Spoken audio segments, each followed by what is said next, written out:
Hello friends, welcome back to my channel. आज हम अपना कवर करेंगे हरियाणा जीके का topic major lakes of Haryana. अगर हरियाणा में देखते हैं तो मेजर लेक्स तो कई सारी हैं, पर मेजर लेक्स जिनको मानते हैं वो 5 मेजर लेक्स हैं अपने हरियाणा में। तो उनमें से एक है दमदमा लेक। हम मोस्टली यही देखेंगे कि लोकेशन क्या है और बर्ड स्पीसीज वगैरह या फिर उनकी कोई और इम्पोर्टेंट बात। तो फिर दमदमा लेक कहाँ पे है? गुरुग्राम डिस्ट्रिक्ट में है। थोड़ा सा गुड़गांव के साउथ में पड़ती है ये। और इम्पोर्टेंट क्या है कि ये लार्जेस्ट नेचुरल लेक है हरियाणा स्टेट के लिए। और इसके अंदर बर्ड स्पीसीज लगभग 200 बर्ड स्पीसीज के लिए होम है ये दमदमा लेक। और इसके अंदर हरियाणा गवर्नमेंट ने क्या बना रखा है? Water polo sports centre Damdama lake के अंदर। और बनाई कैसे गई थी, कंस्ट्रक्शन कैसे हुआ था, कब? इसका हुआ था 1919 में, काफी पुरानी है। उस टाइम पे अपने यहाँ ब्रिटिशर्स रूल कर रहे थे ना, तो ब्रिटिशर्स ने बनवाई थी ये। किस पर्पज से? कि रेन वाटर है जो उसको कलेक्ट करा जा सके, क्योंकि ये गुरुग्राम फरीदाबाद ये एरिया वैसे ही रेनफॉल कम होती है। तो फिर रेन वाटर को जितना भी अवेलेबल है उसको कलेक्ट करके रखा जा सके, तो इसलिए इसका कंस्ट्रक्शन हुआ था। तो ये है अपना दमदमा लेक के बारे में। इनकी लोकेशन पूरा मैप पे हम लास्ट में देखेंगे, जब हम जितनी भी अपनी मेजर लेक्स है ना वो सारी कवर हो जाएंगी। तो अगली देखते हैं सुल्तानपुर लेक। ये कहाँ पे पड़ती है? फरूख नगर में पड़ती है। इसके बारे में क्या इंपॉर्टेंट है कि इसको इंक्लूड करा गया था रामसर वेटलैंड साइट में। कि रामसर वेटलैंड साइट में हम उन वेटलैंड्स को कवर करते हैं जो कि अपने को लगता है कि इकोलॉजिकली, इन्वायरमेंटली जिनका प्रोटेक्शन, जिनका कंजर्वेशन जरूरी है, तो उनको हम रामसर वेटलैंड साइट में डालते हैं। तो इसको 2021 में इंक्लूड कर दिया गया था सुल्तानपुर लेक को रामसर वेटलैंड साइट्स के अंदर। और वही इसके अंदर कितनी बर्ड स्पीसीज हैं? अप्रोक्सीमेट 250 के आसपास इसके अंदर बर्ड स्पीसीज हैं। तो फिर थोड़ा सा आइडिया लग रहा है ना कि कितनी इंपॉर्टेंट है ये वेटलैंड। अगर इन बर्ड्स का कंजर्वेशन करना है, बर्ड्स मतलब पूरी इकोलॉजी का, ठीक है। और अगर इम्पोर्टेंट देखते हैं तो इसमें साइबेरियन क्रेन कोई बर्ड है जो कि आता है साइबेरिया से और चलता कैसे? According to magnetic field of earth. क्योंकि साइबेरिया से चल के आ रहा है कहाँ पे? सुल्तानपुर नेशनल पार्क में, या फिर सुल्तानपुर लेक में बोल सकते हैं। और इस जगह पे लेक में और भी जगहों से, जैसे साइबेरिया, यूरोप, अफगानिस्तान, इन सब जगहों से भी कुछ माइग्रेटरी बर्ड्स यहाँ पे आते हैं। और क्या है, काफी बड़ी लेक है। टूरिज्म के ऊपर फोकस कर रहे हैं कि अच्छा टूरिस्ट स्पॉट बने ये। पर उसके चलते चलते कई सारी चीजें नेगेटिव होती हैं। कुछ मान लो उधर प्लास्टिक या फिर और भी जो भी वेस्ट मटेरियल होता है, तो पूरी लेक है, मान लो लेक के बॉटम तक यहाँ पे कुछ वेस्ट मटेरियल अगर कलेक्ट हो रखा है तो नीचे तक सनरेज अच्छे से नहीं जा पाएंगी। तो उनका रेस्पिरेटरी सिस्टम है जो भी इधर के ऑर्गेनिजम्स का, वो अच्छे से हो नहीं पाएगा। तो यहाँ पे CO2 की जो अमाउंट है वो इंक्रीज हो जाएगी। और उसकी वजह से क्या होता है, ये जो बर्ड्स होते हैं ना यहाँ पे, उनमें डिजीज मिलती है, एवियन बोटुलिज्म। ठीक है। तो ये है सुल्तानपुर लेक के बारे में। और क्या है, अब अपनी नेक्स्ट लेक देखते हैं, भिंडावासा लेक। ये भी एक इम्पोर्टेंट मेजर लेक है हरियाणा के लिए। कहाँ पे है ये? लोकेशन क्या है? झज्जर। कई बार ना ये लेक्स के लिए यूं कर देते हैं कि इनकी लोकेशन लेक्स डाल के और फिर लोकेशन डाल देते हैं कि मैच करो, या फिर इनके बारे में कुछ और इम्पोर्टेंट है। और क्या है, ये लार्जेस्ट वेटलैंड ऑफ हरियाणा है। लेक है, वेटलैंड का काम कर रही है, तो हरियाणा स्टेट के लिए एक लार्जेस्ट वेटलैंड है। और है कैसा? ये नेचुरल नहीं है, ये है मैन मेड लेक है। जैसे हमने ऊपर देखा था ना, ये क्या थी? लार्जेस्ट नेचुरल लेक थी ना हरियाणा की, दमदमा। तो ऐसे ही ये लार्जेस्ट वेटलैंड ऑफ हरियाणा है भिंडावासा लेक, और है नेचुरल नहीं है, ये मैन मेड लेक है। अब देखते हैं हिस्ट्री। देख, इसको कंस्ट्रक्ट करा गया था। कैसे कंस्ट्रक्ट करा गया था? कि ना जो एक्सेस वाटर है ना जवाहरलाल नेहरू कैनाल का, अगर उसमें पावर फॉल्ट या पावर फेलियर के टाइम पे कोई दिक्कत है तो फिर इस लेक के अंदर उसका पानी छोड़ दिया जाएगा। इसके लिए इसका कंस्ट्रक्शन किया गया था। ठीक है। वही जैसे हमने देखा, ये भी काफ़ी बड़ी लेक है, तो इसका भी इकोलॉजी में इम्पोर्टेंस है, तो इसको भी हमने कहाँ पे इंक्लूड कर रखा है, इसको भी इंक्लूड करा गया था रामसर वेटलैंड साइट में, कब? 2021 में, इन दोनों को ही 2021 में कर रखा है, सुल्तानपुर लेक को और भिंडवासा लेक को। और क्या है? इसको वाइल्ड लाइफ, भिंडवासा लेक को क्या डिक्लेयर कर रखा है? भिंडवासा वाइल्ड लाइफ सेंचुरी भी डिक्लेयर करा रखा है। वो कब कर रखा है? 5 जुलाई 1986 को।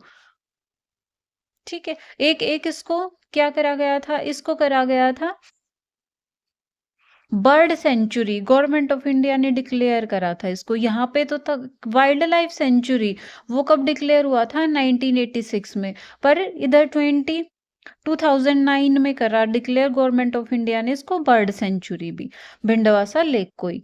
ठीक है, और क्या था? जैसे ना इसके आसपास का एरिया पड़ता है भरतपुर, राजस्थान में पड़ता है ये भरतपुर, बर्ड सेंचुरी है एक। उधर जो भी माइग्रेटरी स्पीसीज वगैरह आती थी, तो उनमें क्या हो रखा है, उधर भरतपुर बर्ड सेंचुरी में कुछ वाटर प्रॉब्लम्स चल रही हैं, तो उसके कारण उन स्पीसीज के लिए ये भिंडावासा वाइल्ड लाइफ सेंचुरी एक अल्टरनेटिव का काम करती है। ठीक है, वही इसके अंदर भी लगभग 250 बर्ड स्पीसीज मिलती हैं, और माइग्रेटरी बर्ड्स तो आते हैं, पर क्या होता है, माइग्रेटरी बर्ड्स ज्यादातर यहाँ पे आते हैं विंटर में। समर में ये जो भी माइग्रेटरी बर्ड्स आते हैं ना दूसरी कंट्रीज से, वो समर में कम आते हैं, उनकी पॉपुलेशन समर में कम हो जाती है, और ये बढ़ जाती है कब? विंटर्स में। और इसके अंदर क्या खास बात मिलती है भिंडावासा के अंदर, की ना छोटे छोटे आइलैंड्स मिलते हैं भिंडावासा लेक के अंदर। अब वो आइलैंड्स कैसे बन सकते हैं? मान लो पूरी पूरी एक लेक है, यहाँ पे अगर सेडिमेंटेशन वगैरह जमा हो रखा है, तो फिर क्या हो जाएगा? ये थोड़ा आइलैंड की तरह काम करेगा ना। यहाँ पे मान लो सेडिमेंटेशन हो रखा है, तो फिर वो भी क्या एक आइलैंड की तरह काम करेगा। तो फिर इसके अंदर छोटे छोटे आइलैंड्स मिलते हैं अपने को इस लेक के अंदर। जैसे हमने वो याद हो तो, मणिपुर में अंदर कौन सी लेक है, एक बार कमेंट सेक्शन में बताना इसको, कि मणिपुर की कौन सी लेक है जिसमें अपने को एक ये फीचर मिलता है कि कई सारे छोटे छोटे आइलैंड्स मिलते हैं। ठीक है, अपनी नेक्स्ट मेजर लेक है करण लेक। कहाँ पे है ये? करनाल में। इसको 1972 में टूरिस्ट प्लेस डिक्लेयर कर दिया गया था। इसके लिए एक खास बात है कि ये मान लो ये करण लेक है, तो इतनी दूर तो इससे दिल्ली है, और इतनी डिस्टेंस पे अप्रोक्सीमेट चंडीगढ़ है। 125 किलोमीटर तो करण लेक से इधर दिल्ली पड़ता है, और इतनी लगभग डिस्टेंस पे चंडीगढ़ पड़ता है। और जैसे ही नाम से पता चल रहा है, करण लेक कहाँ पे? करनाल में। तो जो ये करनाल सिटी है ना, ये नाम कहाँ से ड्राइव करा गया था? ये करण ताल से ही करा गया था। अपनी नेक्स्ट लेक है टिक्कर ताल लेक। कहाँ पे है? पंचकुला, पंचकुला डिस्ट्रिक्ट में। पर्टिकुलर लोकेशन क्या है? मोरनी हिल्स में मिलती है। इसमें एक क्या है इम्पोर्टेंट, कि इसमें ना त्रिमूर्ति टेम्पल है, कब का? 12th सेंचुरी एडी का कंस्ट्रक्ट कराया हुआ है इसके अंदर।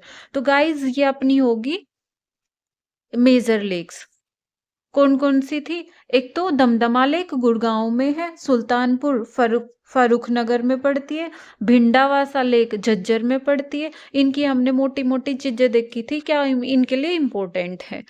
और क्या है? करण लेक देख ली, करनाल में है, और टिक्कर लेक कहाँ पे? पंचकुला में। ये तो अपनी मेजर लेक्स होगी। इसके अलावा कुछ और भी कई सारी लेक्स हैं हरियाणा स्टेट में, तो वो देखते हैं।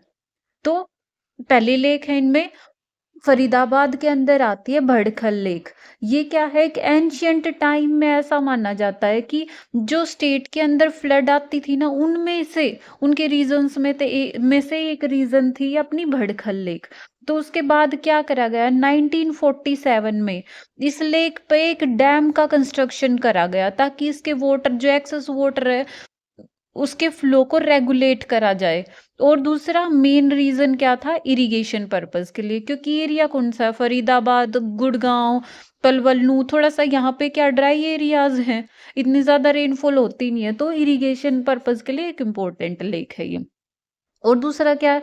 इसको फिर से टूरिस्ट प्लेस डिक्लेयर कर दिया गया। हमने एक और देखा था ना, करण लेक को 1972 में टूरिस्ट प्लेस डिक्लेयर करा गया था, तो इसको कब करा गया? 1969 में इसको टूरिस्ट प्लेस कर दिया गया था। डिक्लेयर। और क्या इंपॉर्टेंट है इसमें ना, फ्लावर शो होता है एवरी स्प्रिंग सीजन में, ठीक है। और क्या है, पिकॉक लेक इसके नियर बाई है कहीं पे, ठीक है। ये सब चीजें थी किसके लिए, भड़खल लेक, कहाँ पे, फरीदाबाद। अब अगली देखते हैं हम, सुखना लेक, वो कहाँ पे है, चंडीगढ़ में। ये क्या है, एक रेन फेड रिवर है, सॉरी रेन फेड लेक है। अब कैसे इसका कंस्ट्रक्शन, इसका कैसे हुआ था, वो हुआ था 1958 में। कैसे, बाय डैमिंग सुखना चो। सुखना चो क्या है, एक सीजनल स्ट्रीम है, कहाँ से आती है, coming down from Shivalik hills. Shivalik hills से निकल के आने वाली कोई एक स्ट्रीम है। और ये सुखना चो, इसको डैम डैम करके, मतलब इसको रोक करके तब इस लेक का कंस्ट्रक्शन हुआ था, ठीक है। और इसको क्या, नेशनल वेटलैंड डिक्लेयर कर दिया गया था बाय गवर्नमेंट ऑफ इंडिया से। ये एक सेंचुरी की तरह भी काम करती है, कई सारे माइग्रेटरी बर्ड्स यहाँ पे आते हैं, जैसे साइबेरियन क्रेन्स या फिर कई और सारे बर्ड्स भी आते हैं इधर। और क्या है, mango flower, sorry mango festival होता है यहाँ पे मॉनसून के टाइम पे। और दूसरा क्या है, ये सुखना लेक ना एशिया के अंदर लार्जेस्ट चैनल है, किसके लिए, तो रोइंग एंड याचिंग एक्टिविटीज के लिए, इवेंट्स के लिए, ठीक है। और आगे क्या है, एक लिविंग एंटिटी की तरह माना जाता है। एक कोर्ट केस हुआ था, अभी उसका मेरे को नाम याद नहीं है, आप कमेंट बॉक्स में डालना कौन सा कोर्ट केस था जिसमें इसको, सुखना लेक को एक कंसीडर करा गया था एक लिविंग एंटिटी, ठीक है। अब हम अपना देखते हैं कि ना, मैंने डिस्ट्रिक्ट वाइज अलग अलग करके रखे हैं कुछ, कि मेन मेन क्या है। वो ऐसे डाल देता है कि ना, एग्जामिनर की लेक्स के नाम डाल देगा और डिस्ट्रिक्ट बताओ कौन सी है। जो मेजर लेक है उनमें तो अपने को वैसे ही लर्न हो जाती हैं, तो ये कम चांसेस होते हैं कि इनको डिस्ट्रिक्ट के साथ मैच कराए। तो कुछ और है, इनको डिस्ट्रिक्ट के साथ मैच करा सकते हैं। तो फिर एक बार देख लेते हैं क्या क्या है। गुरुग्राम में कौन कौन सी है, सुल्तानपुर लेक, खलीलपुर लेक, बसई लेक और पिंचोखेड़ा तालाब, जिसको भीमकुंड लेक भी बोला जाता है। इनको जब आप 2-3 बार रिवाइज करोगे ना तो हो जाएंगे लर्न, एक बार रीड करते रहना इनको 2-3 बार। तो क्या क्या देखा हमने, सुल्तानपुर, खलीलपुर, बसई और पिंचोखेड़ा। अब अगला देखते हैं हम नू में। नू में कौन कौन से हैं, एक तो आती है उजीना लेक, एक आती है चंदेला लेक, कोटला लेक। ये क्या है इसकी खास बात, ये एक मैन मेड लेक है। और एक है संघेल लेक। ये सब आती है नू के अंदर।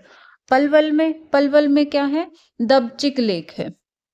फरीदाबाद की कुछ हमने करी भी थी ना, तो क्या क्या है, एक तो अनंगपुर लेक, भड़खल लेक, ये तो इंपॉर्टेंट है, हमने करी भी है। सूरजकुंड लेक, पिकॉक लेक, ये भी देखी थी ना, किसके नियर बाई थी, पिकॉक लेक हमने पढ़ा ना। तो कमेंट बॉक्स में एक बार डालना, पिकॉक लेक किसके नियर बाई आती है, फरीदाबाद में ही। एक है निहारिका लेक, खूनी लेक और दूज लेक। ये सब पड़ती हैं सारी लेक फरीदाबाद के अंदर। अब देखते हैं कुरुक्षेत्र में। कुरुक्षेत्र में सनीसा लेक, सन्निहित सरोवर, ब्रह्म सरोवर लेक, एक आती है बीबीपुर लेक, ज्योतिसर सरोवर और पुंडरीक सरोवर। मैं ना अगली वीडियो में इनके बारे में थोड़ा सा, इन तीनों के बारे में लेके आती हूँ, कुछ थोड़ा सा डिटेल में अपना डिस्कस करेंगे, ये ज्यादा इंपॉर्टेंट है, ब्रह्म सरोवर, ज्योतिसर और पुंडरीक, ठीक है। अब आता है सोनीपत। सोनीपत में कौन सा है, डाबर लेक। रोहतक में तिलियार लेक, हिसार में ब्लू बर्ड लेक और फतेहाबाद में क्या है, चीली लेक। और चरखी दादरी में कौन सी आती है अपनी, शामसर सरोवर। ये कुछ डिस्ट्रिक्ट वाइज थी। अगर आपको ये सब समझ आ रहा है अच्छे से, और अब तो प्लीज़ मेरी वीडियोस को लाइक, शेयर और सब्सक्राइब करें। अगर आपको कोई डाउट रहता है, कुछ भी पूछना है, तो उसको कमेंट बॉक्स में डाल दें।